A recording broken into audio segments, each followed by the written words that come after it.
In this video, I'll be showing you how to use normalcdf on the calculator as a way to find the shaded area under a normal curve.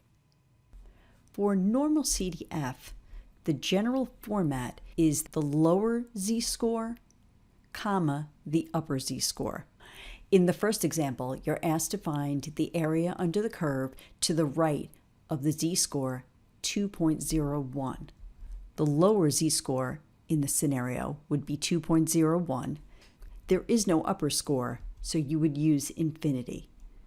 To do this in the calculator, second, vars, pick normal CDF from the list, not normal PDF.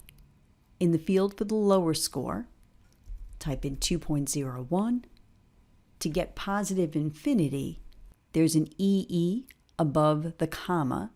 Do second, comma, to get the E, and then 99. This E99 represents positive infinity. You can ignore the mu and the sigma, highlight paste, hit enter.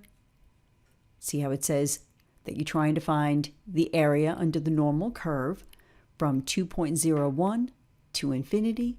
Just hit enter. See how you get 0.0222.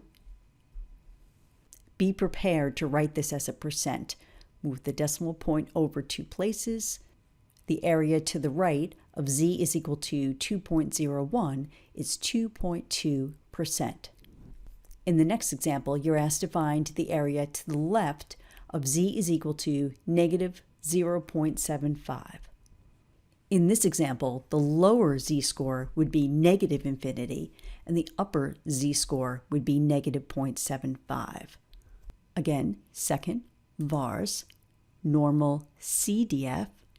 For negative infinity, use the negative at the bottom, not the subtraction sign. Second, comma, to get the E, then 99. Then in the upper field, it'll be negative 0.75. Highlight paste, hit enter, enter one more time. As a decimal, the area under this curve to the left of negative 0.75 would be 0.2266 when I round that to 4 places. As a percent then, it would be 22.66%. Last, you're asked to find the area under the curve between z is equal to 1.09 and z is equal to 1.83. An alternate way to do this without going into the menu is by editing the previous command.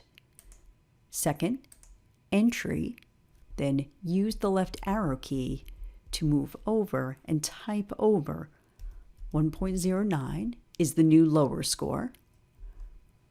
1.83 is the new upper score. I don't even need the 0, 1, and then I hit enter. The area under the curve as a decimal for the third example is 0.1042. As a decimal, that's 10.42%. This is a nice way to be able to find the shaded area under the curve without having to use the table.